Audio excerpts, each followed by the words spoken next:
The International Air Transport Association has highlighted a major problem hindering the resurgence of Africa's aviation industry. The issue is that African countries are blocking the repatriation of funds by international airlines. The Director General of the association, Willie Walsh, said that this is a particularly severe problem in West Africa. But this is not the only issue that has been hindering the resurgence of African aviation in the wake of the COVID-19 pandemic. Today, we're looking at what will it take for African airlines to make a resurgence. I'm Tolulokwe Adeleru Balogun. Welcome. This is Business Edge.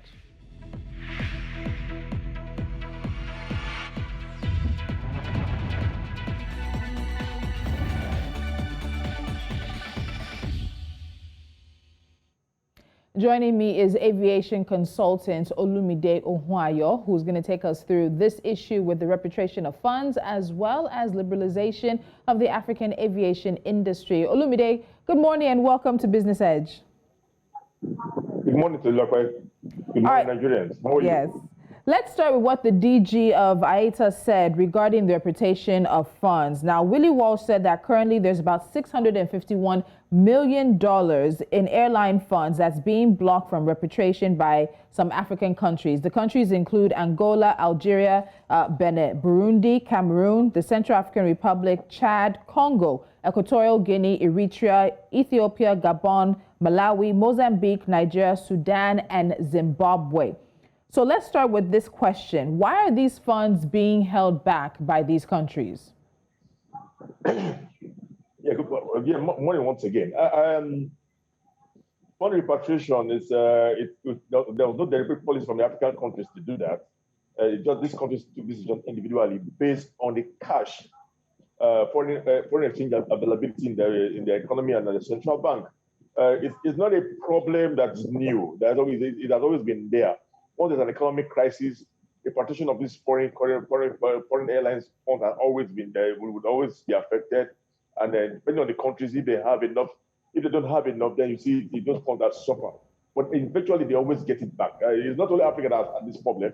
The South American countries did the same thing when they had some crisis, even in Asia. It's something that happens when you see countries of crisis. And remember with the COVID, whereby almost a year, the economy of almost all these countries were grounded. So any foreign exchange available now, people want to keep it and use it and spend it. It's a debt that the airlines, the government of which countries know that they owe, and they will definitely pay. Remember that IATA is a body protecting its members. Yeah. So they always push out what is important for the airlines or members of the association. But by and large, the money will be paid, will be repatriated for the country that they're supposed to go to. It just might take some time. Okay, so you've literally answered my next question, or part of it, which is that this $651 million is a large amount of money. One would think that money was being held back over a long period of time, or at least some substantial number of years. But you said that this is a normal issue. It happens not only in Africa, but also in South America as well. But given that this is an issue that I guess we now say is a long-standing one, and as you mentioned that IATA is also going to speak for its members. What's the negotiations? What are the conversations happening around this? There are consequences to this situation for African countries if they hold on to the money. Yes, it'll be paid, but there will be consequences in the short term. So are there negotiations going on? Are there conversations? Is there a timeline to when this money will be handed over to those who actually own it? I think it cannot. There's no joint fiat date or joint decision on when and how to pay. Each country will negotiate when they would repatriate and how they will repatriate the funds. And I think for us, this is not the first time we've been on the list in Nigeria. I think it's about the third time that we've been on the list. And what is happening now, the new central bank policy and the skyrocketing exchange rates, that has affected the repatriation of funds. But then this funds will get to the airlines when I don't know. But definitely, what IATA is normally they make this kind of public statements, push through government. They will come over here to meet with the federal government and discuss the modalities when it gets to time. But like I said, what are the repercussions? What happens when for some airlines they begin to reduce their frequencies? They refuse to. They will not sell in naira anymore. They want to sell in foreign currency. And they also give preference to for cards, international credit cards, and the Nigerian credit cards based on this. Those are kind of little implications that are there. And you might not see that maybe there is a slight rise in fares for some classes. Will there also be repercussions in terms of the routes available as well? If airlines are afraid, or at least they know that their money is somewhere, it has just not been handed over to them, could the repercussions also be in terms of route availability and flights like that? Remember, this month we're talking about are not bad debts, so they will definitely get their money. What would only happen, like I said earlier, if for the routes, there might just be a reduction in frequency because people might not be able to travel due to some conditions attached to the tickets. Probably after that they will not collect that if you have to buy this, you have to pay in the foreign currency. You have to use an international card, a debit card, rather than a Nigerian debit card. So they will just introduce something into the system just to ensure that more of their funds are now outside the country than inside the country. So some little financial instruments that they will introduce for the purchase of tickets, and that's by now discourage some people from traveling. And also, it might also, like I said, there'll be slight increase. And if people are not traveling, obviously, if the frequency might also reduce, because when there have enough passengers traveling, the frequencies will be reduced. It might some cities might be closed or delayed. But I don't think we'll get to that before we see some solutions coming out. Okay, so this is a lot of money. What makes up this money, Olumide? What makes up the bulk of this money? What makes up different percentages of this money? And then there is a lot of conversation as to how all this money is going out. Is there nothing that African countries can do to get a chunk of this change that's heading out? Is it about airline servicing? Is it about renting of, what is it? How can we also get a large percentage of this money so that all of it is not funds that are being repatriated abroad? You're laughing. It's a very valid question. You have packed up my 4 to 5 points into one, and I think take it slowly. Okay, let me start with the first one. The bulk of this money are ticket fares, cargo fares too, and maybe the list of the maybe if there's charter flights operation, but by and large, the majority of the bulk of that money is ticket fares that are sold that's sold inside the country, and paid. Those that and the money collected in naira or in the respective currencies, and you need to put the money in the bank. Then from the bank, you now begin to ask your bankers to see how they can remit to your headquarters. So those are the funds that we're talking about here. Now, of course, the second question, African airlines. This is where the problem is. These airlines are operating. You have signed a bilateral agreement between you and another country, and every bilateral agreement, the key word here is reciprocity. So as you operate into a country, you are supposed to operate back. So when you don't operate back, you see them having that bulk, that's what they're seeing on those ones.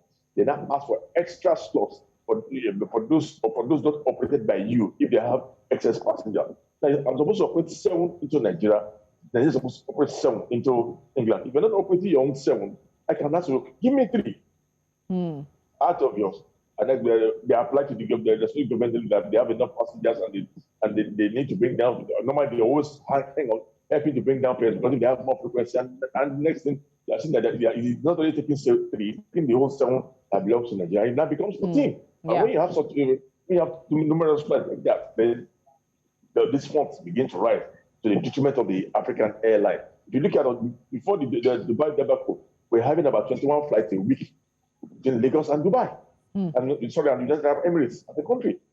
And today on the British route, you have British Airways 14 flights, Virgin Atlantic 7, 21. And the Nigerian airlines operating into England. So when you don't operate, then the foreign carriers have more frequencies, then generate more revenue on your route and make more money. Yeah. So going straight to the last part of your question, how can we redress this? All we can only do is that we have to continue to see how we can support our airlines, how we can see them go strong to compete. Now we are coming up now on the West Coast route. We are yet to join on the international route, but we just need to continue to build. It's not a business job, and And for the international route, if you don't take your time, you don't plan well, you're going to run into trouble because your costs of operation are all in forex, and you need to plan very well. Get sure you're not suffocated or driven out of the route. Most importantly, when we designate our carriers to go operate international flight, what it's a major mistake at the African carrier we have with the African government. You allow this carrier, you leave them alone and just give them designation and leave them. No. Immediately you designate a carrier to represent your country, that carrier becomes your flag carrier. Yes. It's not because you must not be owned by government because it's a flag carrier. Once it steps out of your airspace to another country representing you, because you are giving it that power to represent you, it becomes your flag carrier, and that means you must deserve all protection and support that they deserve. But that is lacking. So that's why you see most times when these airlines are frustrated by the second or third country that's wanting support for them, they tend to withdraw from the route and then they stop flying. So we need to move beyond just designating, also supporting and protecting these carriers. Okay, Olumide, we're going to take a break now. That was a question that was actually coming up because of the competitiveness of the international air route. But aside from that, we're finding a situation where international airlines are also dominating local routes in African countries. $651 million, that's where we started this conversation, repatriation of funds that's being held back for international airlines by African countries. But when we move further, we get into how COVID has affected the industry. Has there been this financial bailouts that we've heard so much about? And then, of course, how can African airlines stay in the air and also take over Africa's airlines? We'll have that conversation when we come back.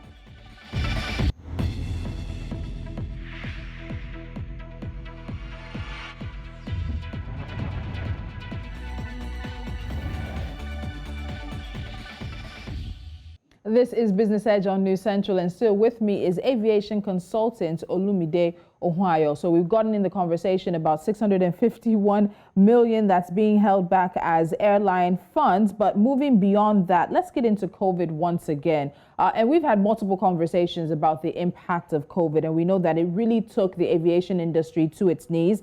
According to data, in 2020, airline revenues fell by 56% in comparison with 2019. But we're seeing a reopening of the world outside of Africa. Recently, Canada announced that it was going to reopen its borders with the U.S. next month and the rest of the world in September. We're seeing some reopenings in Europe as well. Asia is lagging behind, but that's also likely going to open up before we do. And there are many people who are keeping an eye on how the Olympics plays out, especially with the new variants that are floating around. But it doesn't seem like Africa is at the point of reopening just yet. What does the possibility of African countries reopening look like in the coming months, especially as aviation is such a large part of many countries when it comes to tourism and the likes? Well, you see, for most African countries, they were opening up when this third wave came up, and with the third wave now, the Delta variant, everybody's closing down again, just like. I don't think the African traffic has effect on international travel. It's Europe and South America that really determine the movement on international airspace, so on international market. So we just see that one or two countries protect. Presently, South Africa has shut down for some time now, even without a carrier. Other airlines are operating today.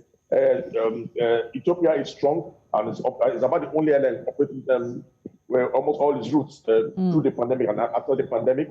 And so, but for the other African airlines, they're barely on the fringe. Ethiopia has been able to combine both passenger and cargo and have been strong on it. Nigeria has not really closed. We only selected some countries that have shown that they have the Delta variant. Looking at Pakistan, Turkey, ask their citizens not to come here. And then Nigeria goes in mosquito quarantine. And in Europe, everybody's closing down, everybody's losing up now. But what's important, they encourage you to take the vaccine. And the vaccine is now being, once you're taking the vaccine, it's also used to bring down the barriers for you. Yeah. Outside that, I just hope by the time we're through with the third variant, we'll be back to normality. Nobody expected the third variant to come in. We thought it was over with what happened with the first and second and what happened in 2020. But now here we are, and international travel is a victim. Domestic travel in almost all countries are ongoing, moving from one city to another. Maybe for countries like Australia and of late now Thailand and Indonesia due to the variant. the Delta variant. But the domestic markets are good, but the international is still trying to peak. And I think for the West Coast, when I mean West Coast, like West Africa or East Africa, I think the major point is the cost of the COVID test. From in one country and do the same in another country. By the time you accumulate the cost of those tests, it's almost higher than the cost of the ticket. So that's always discouraging travel. But in the domestic market, there are expansions. Airlines are coming up. New airlines are springing up, capitalizing on the cheaper aircraft in the market and the availability of labor professionals who are later joining, but now available and at the cheaper rate. Because with the world. Okay, Olumide, every time we've spoken, I've taken advantage of the opportunity to ask you about the financial bailout that we heard that many African countries wanted to give to their aviation industries. The last time we spoke, we've talked about the amount of money that was locked up for African airlines that has yet to get to the airlines, to get to the players in these domestic industries. What's the status of that now? Has financial money, has bailout assistance made it to African airlines that have needed it in the wake of the COVID-19 pandemic? Well, for most African countries, the bailout has not really been as flowed as has been done in Europe and in America. And let me start with Nigeria. Nigeria, we had 27 billion that was allotted to the industry, not airlines alone, to the value chain of the industry. 5 billion was disbursed. The airlines got theirs. Some of the gun handling companies, catering companies, and the NANTA, that's the travel agencies, even the car hire had. So there's 22 billion now that's trapped. Though the minister of another was going to use it for the new carrier, but now he has changed his mind, which I applaud, because the money was meant to save lives and existing organizations, not an organization that's just being born. It's meant to save existing organizations and jobs. So I think we're waiting, but the industry is waiting for the remaining 22 billion. If that comes out, see how the agencies and other partners in the industry also benefit from this, and if also might even increase what has been given to the airlines. That's so far Nigeria is. But again, the Nigerian side, just like because we what the model we have taken now is to save jobs, which was the priority of the American government, and then the American government did that with some cabinet, and that cabinet is monitoring that the respective recipients of such funds are monitored, and they monitor the usage and disbursement. That's not what we are having here. I think what we just did was just give it to the airlines, and nobody's monitoring how it was used. Were this staff paid? Were they kept in their job? Were they paid all through the COVID? Or they were just giving stipends? These are the things I expect us to look into, and just give the positive money and not having the required benefit. That happened in the past. You give airlines bailout, and the next thing they began liquidation. The American government says if you collect that money, you cannot go into liquidation. You cannot pay executive shares. You cannot pay dividends. Yeah. And you must open your books for the government to see. These are the kind of things I want to see with the Nigerian aviation industry. So we see that when they get more public funds given for support are also properly used. Okay, so definitely demanding transparency for public funds that are going to keep you in business, not to pay shares, not to give your CEOs and management boards some raises. So Olumide, before I let you go very quickly, there are some interesting things that we've seen happen in the wake of COVID-19. We've heard that analysts are saying that the air cargo market in Africa is primed for a very high level of growth. And we've seen some airlines that have gone the air cargo, the haulage way because of the situation with COVID-19. But we've seen that they're saying this level of growth is going to come about because of the launch of the African Continental Free Trade Area, as well as new trade flows that have emerged since the onset of the pandemic. So very quickly, do you agree with this assessment of the future of air cargo on the continent? And do you think that this is an avenue that needs to be further explored by other airlines across the continent? Well, it's not for the airlines alone. It's another gambit involving all the government and its policies.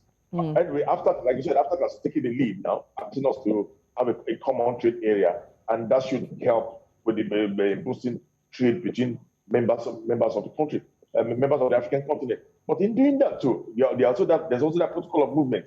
there must be movement, there must be that harmonization of currency, and all this come together, and also there must also be protection of not only the industry but the airlines that will do this business. So all this will galvanize and come together under the AFTAC, and whatever committee each country has put in place to ensure that their country participate and benefit from the AFTAC. Our airlines would only benefit if they have the capability to operate those cargo flights. And like the industry is pushing now, the COVID has come.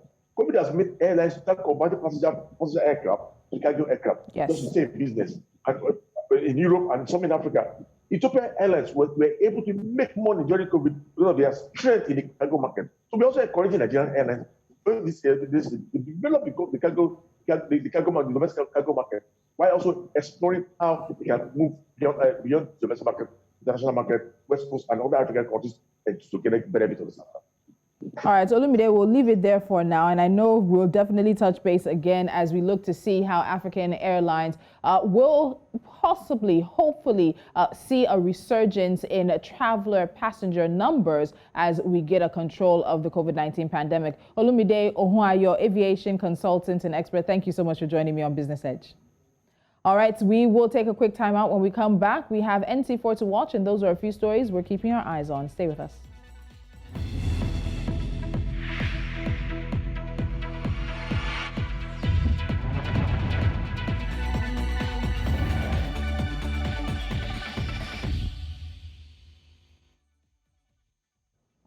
And a few stories we're watching right now. We start in Tanzania, where the country is pushing forward with the development of and use of natural gas in various sectors of the economy. Now, the country has set aside 30 billion Tanzanian shillings, about $12.89 million for compressed natural gas projects alone. This will assist the government in reducing import fuel costs while also going green to preserve the environment. Data from Tanzania's energy ministry shows that the country spent nearly 2.9 trillion Tanzanian shillings, that's $1.246 billion last year, importing fuel. The International Finance Corporation has announced an investment of over $1 billion in the telecoms, media, and technology industries in emerging markets in the last fiscal year that ended in June. It is the largest investment in the sector by IFC in a single year. Nearly 75% of the IFC's $1 billion commitment was in Africa. South Africa's central bank will likely keep the benchmark interest rate unchanged and lower its economic growth forecast as the country reels from a third wave of COVID-19 restrictions and after deadly riots. Output rose more than expected in the 3 months through March. Data, including the composite leading business cycle indicator, suggests an acceleration in gross domestic product in the second quarter. The unrest that erupted in South Africa last week is a key risk to the outlook for 2021. And finally, Nigeria lost an estimated 53.26 billion naira, in the first 2 months of the year as international oil companies and local players flared 33.04 billion standard cubic feet of natural gas. Data from the NNPC shows that the oil companies wasted 17.53 billion standard cubic feet of gas in February. With the price of natural gas put at $3.93 per 1,000 standard cubic feet as of Wednesday, the 33.04 billion that was flared represents an estimated loss of $129.85 million or 53.26 billion naira. And that's it on this edition of Business Edge. Head to our YouTube channel and subscribe and look for all of our conversations in business and financial issues from across the continent. Follow us on our social media timelines. And of course, you are watching us live on Star Times 274. We are with you 24 hours a day, 7 days a week, putting Africa first. I'm Tolu Lokwe Adileru Balogun. I'll see you again soon.